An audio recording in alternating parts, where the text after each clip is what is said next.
Much as we know we're sort of increasingly working with AI that's super intelligent, and so don't get me wrong, I'm not saying it's not capable of getting past your interview process, but what I am saying is that it tends to sort of gravitate towards like the median answer to things. And so frankly, something that has a median answer to your questions probably shouldn't be getting through your interview process if your interview process is actually a reflection of a great company. So again, this doesn't solve the pipeline issue. You still have the issue of candidates getting in front of you before like real human being candidates do, which is a big operational pain. But if you're getting, again, like sort of basically generic AI all the way to the end of your interview process and hiring them, you probably also want to be thinking about, well, are we really showing up in our interview process the way we want to? This is 10X Recruiting, a podcast from Metaview. Let's get after it. What's up, everybody? Welcome back to another episode of 10X Recruiting, brought to you by Metaview. Per usual, we have Metaview's CEO, Siadhal. What's up, man?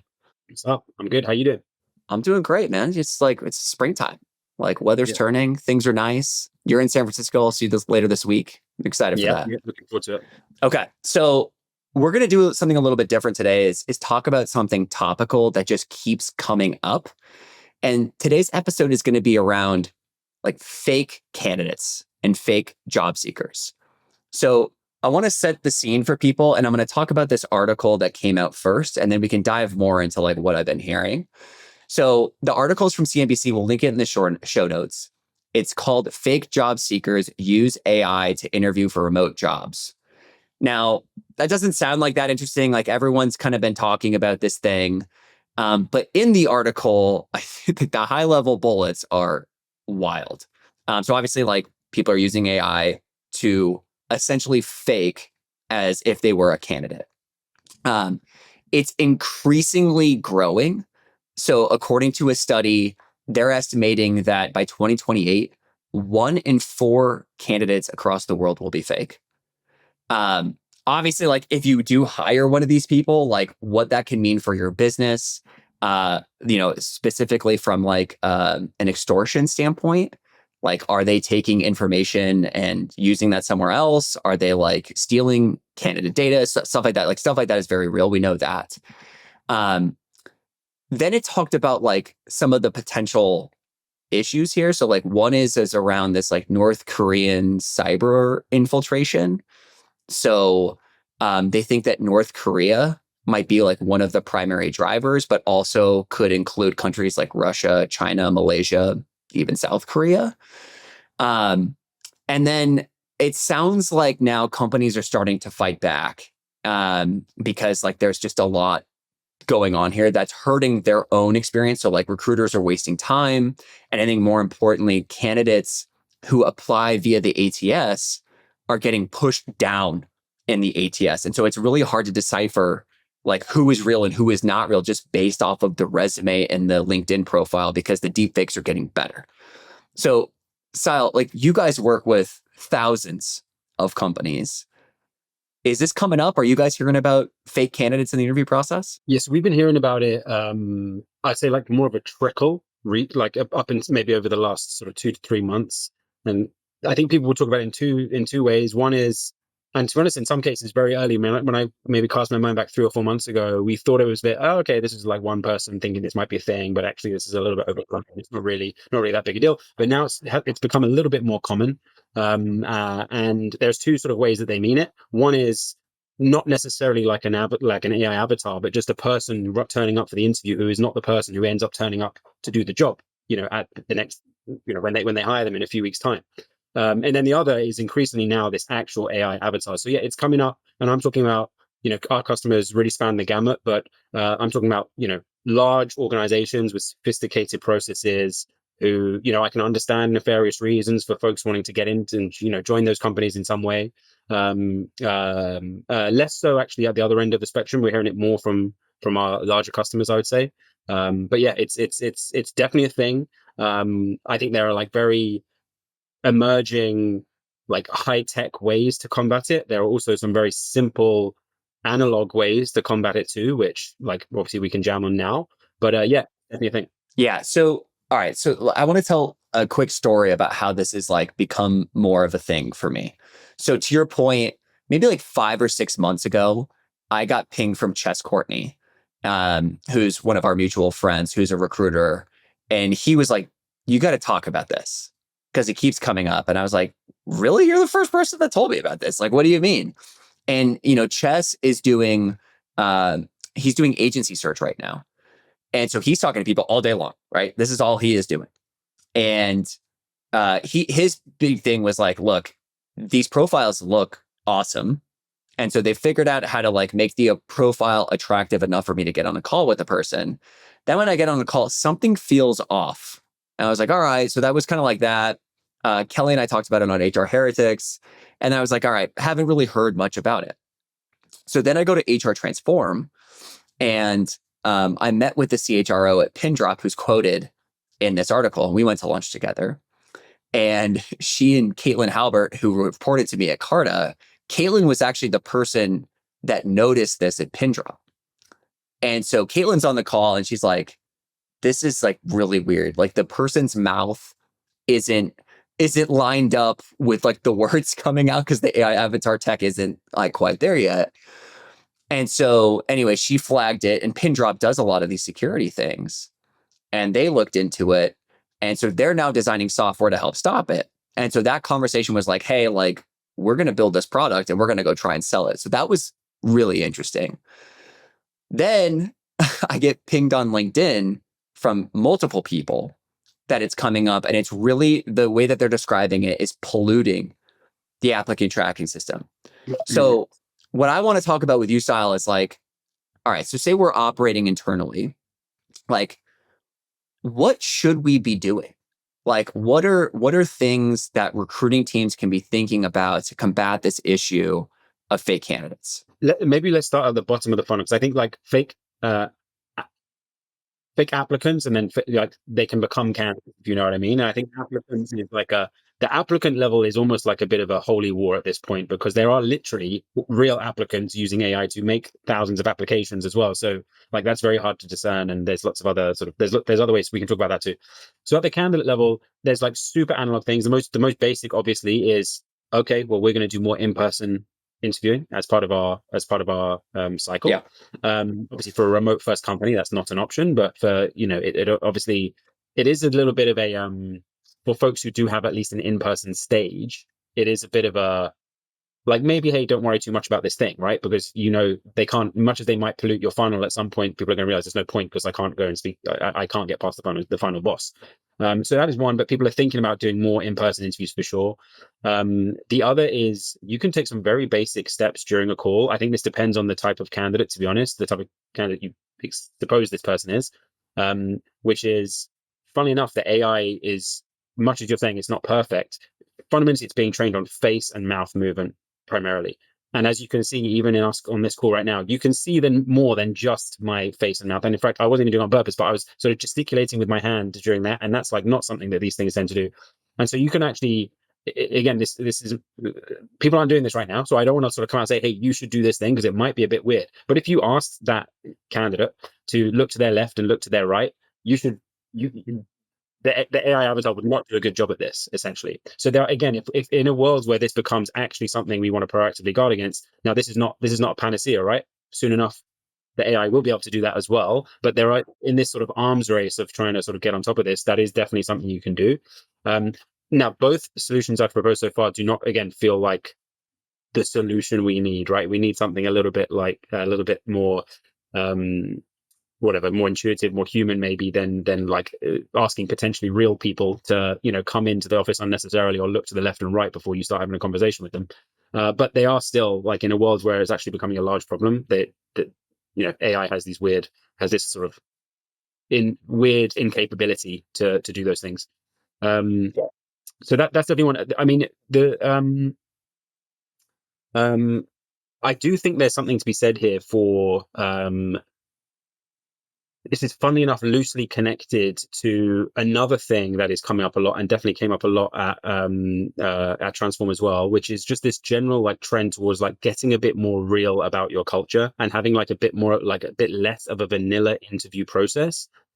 Much as we know we're sort of increasingly working with AI that's a super intelligence, and so don't get me wrong, I'm not saying it's not capable of getting past your interview process, but what I am saying is that it tends to sort of gravitate towards like the median answer to things. And so frankly, something that has a median answer to your questions probably shouldn't be getting through your interview process if your interview process is actually a reflection of of a great company. So again, this doesn't solve the pipeline issue. You still have the issue of candidates getting in front of you before like real human being candidates do, which is a big operational pain.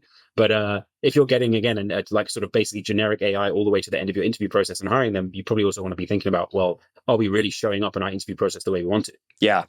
So I like your framework of thinking about it at the candidate, the applicant level versus the candidate level. And actually, like, I think the first thing I would do is I would sit my entire team down and I would make this like every 6 to 8 weeks, we're going to talk about this topic. We're going to bring it up at the team level to make sure like, and just to discuss like what we're seeing and what we're learning.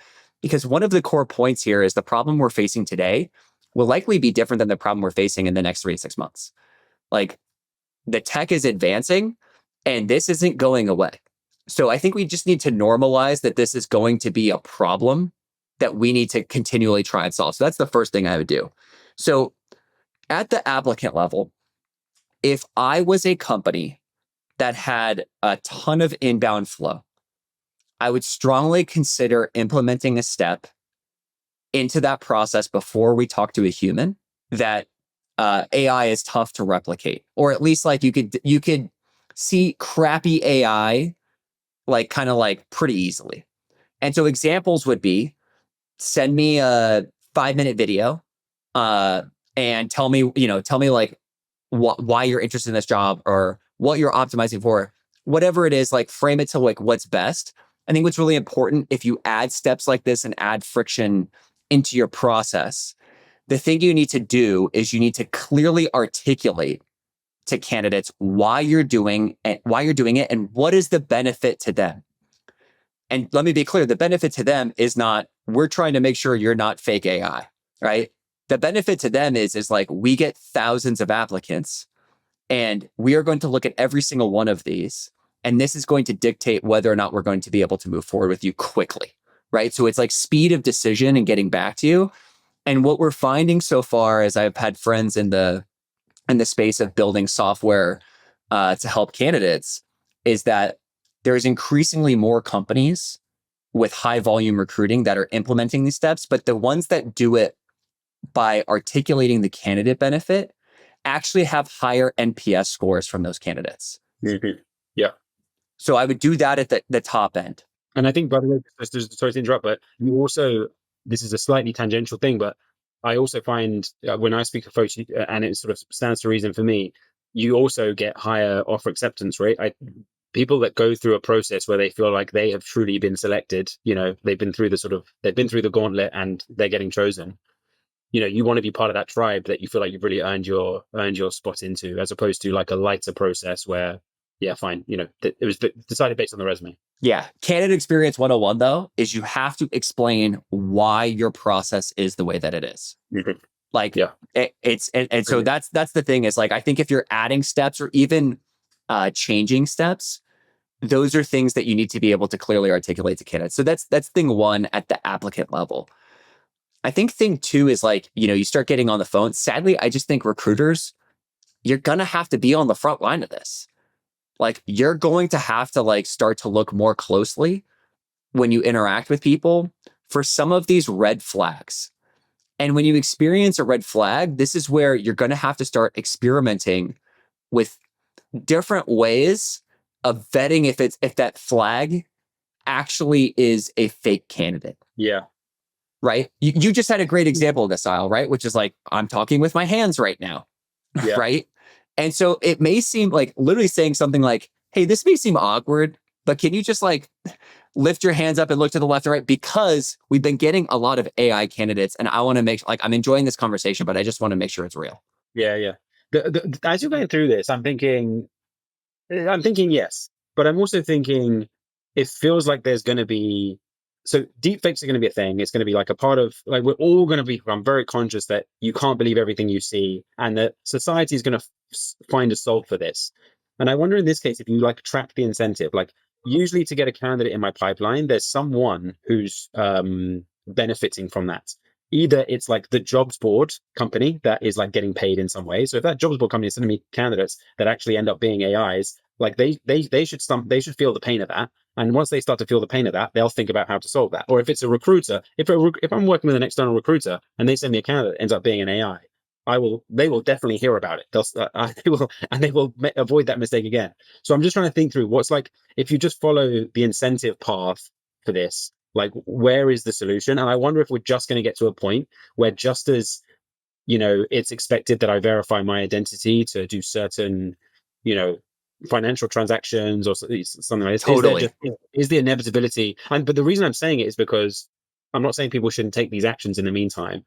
I'm just saying I feel like this is going to be such a prominent problem in so many things, even beyond recruiting, that actually there's probably going to be a more sort of robust, centralized solution, which I think includes essentially putting barriers that we have to then make like as friction free as possible for the right people, but putting barriers before like getting into pipelines of any description.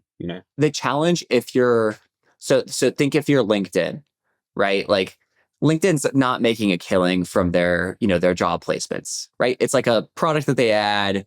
So like maybe they think about it, but then think about the applicant tracking systems, right? Of which like Metaview has many of these partnerships. They have so many things they need to build already, right? Like, does this climb, like if you're a founder at one of these companies, like does it climb to the top of your list?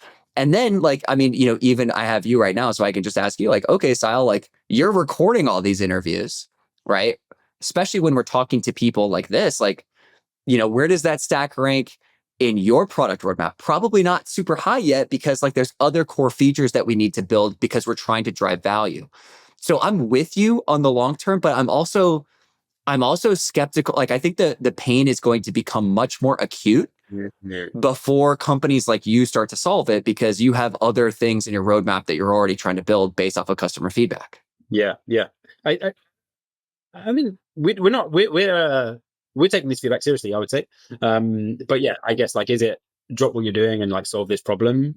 Given there are these, as I mentioned, these like quite human analog solutions, and it is quite rare still. Although to be fair, one of our customers has said that they reckon it's about 5% of the. I need to check if it's applicants or actual candidates they speak to. I've got to believe it's applicants as opposed to candidates they speak to, but maybe I'll double check with them what they meant. So it's like, this is, to be clear, this is a very large company. So you're talking about thousands of applications at the very least. So I think I do think it's a real problem that deserves to. But yeah, I think maybe what you'll get is, unfortunately, situations like we had here, where obviously we talked about this a little bit beforehand, but this is legitimately us jamming on this topic, and you've helped me sort of like traverse the idea maze a little bit, and then realize, what, this is just going to be a problem for everything. It's not super recruiting specific. Actually, it might be on the front lines right now, and that's why maybe the people on the front lines, the recruiters, need to do something about it. But it feels like there's going to be like a more elegant solution somewhere down the line. But yeah, one of our customers, funny enough, is they do a lot of almost like asynchronous interviewing. So because they have an asynchronous culture, they also let people interview in an asynchronous way, which basically means like have a conversation with someone over, like in their case, over Slack. And that's what forced them that's what made them raise it, because they're like, oh, we're totally screwed. We can't do this anymore, because like people are just totally, it's so easy to fake, basically. So again, I think there are these pointy sort of like these pointy needles. I do think if you can find like interesting solutions, even at our level, I think it is like, and we definitely care about it. Yeah, the one that's coming up for me right now is like, I think it's called Persona, but there's a couple of different competitors. But anytime I have to do like bank account information, or like something with the government, like I have to like get my phone out. They like take a picture of my face. I have to like turn it left and right. I have to get my ID out. I have to like smile and take a picture with my ID. I actually wonder if like later in the process, once they're a candidate, once we've like started to lean in, maybe after a first or a second round, if this isn't something companies start, especially larger companies, because look, corporate espionage is going to be a very real problem for companies as they scale. And so if you're at a scaled company, that's got to be something that you're thinking about.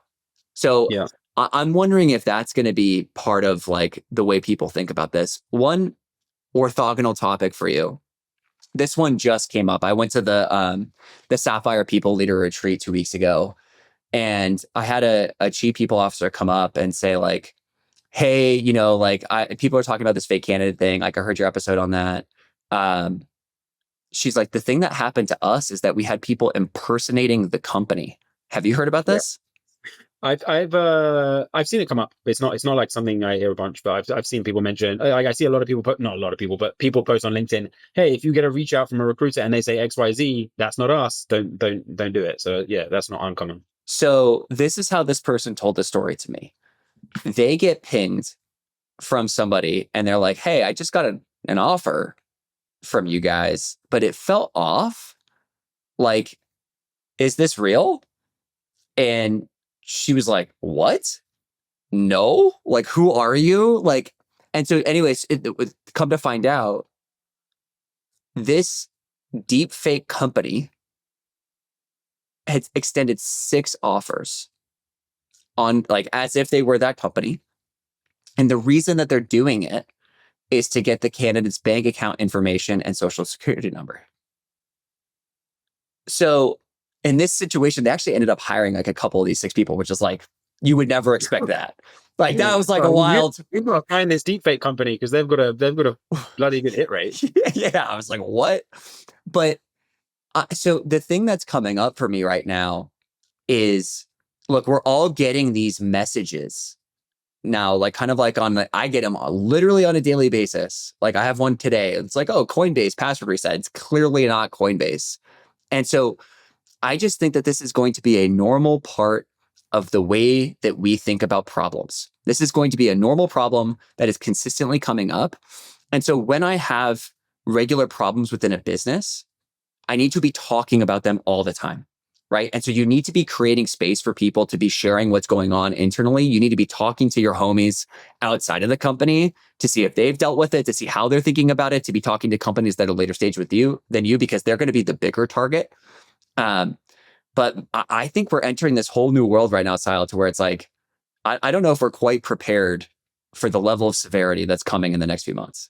To be honest, I've been spending a little bit of this time thinking, okay, what solutions would I actually, if this was like, we're not hiring at the scale where this is a massive problem for us, but like, I feel like this could just be, I feel like this could blow over. Actually, now I'm thinking about it. Like, really?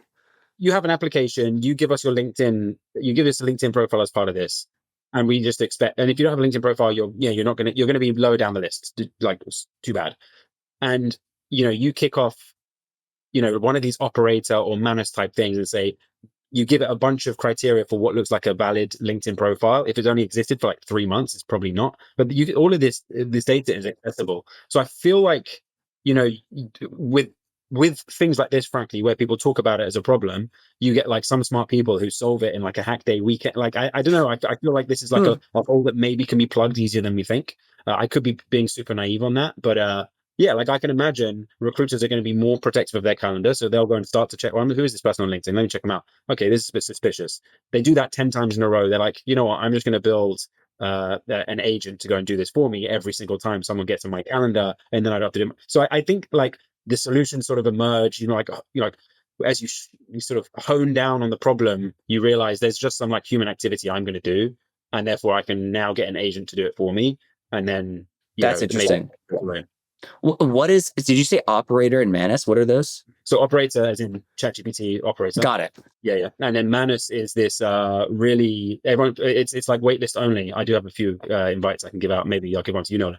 But it's a Chinese company that has launched this like almost like deep research equivalent, except it's sort of, I don't know, like on steroids, where you can ask it to sort of work on let's say a report or a document, and again, just like with very high level instructions, it will go and like create like a whole plan and a bunch of documents for you. It's like a an agentic reasoning AI, similar to what you might get out of deep research on ChatGPT, but it's captured a lot of fanfare because it seems to be doing it really well. Got it. And then did you mention something around being able to check out the LinkedIn history?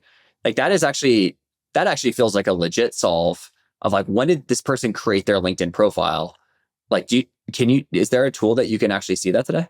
Well, I don't know for sure actually on that particular data point, but for sure you can go to LinkedIn profiles and think, hey, this is a bit weird. They've got like 5 connections and, Exactly. Yeah. That's a good, more yep. than 2 weeks ago. I don't know if the piece of metadata of when the account was created is there, but there's like a bunch of other clues you can pick up. Yeah. That's really interesting. I mean, here's the thing is like, we're entering this new world now to where like, we're earning the right to solve these problems, to your point. Yeah. And so I just think it's going to become more of a thread for people. So here's my ask to the audience is, one, are you guys going through this? Like, let us know. Ping me, put it in the comments. And then 2, how big of a problem is it? Right? Because like, it feels like this is like one of those sound bites that I thought would kind of just like go away, that has now continued to come up and is coming up with more frequency. Yeah. And let us know solutions, right? Like, I mean, we've like a couple here, but I reckon there's probably folks out there who find others.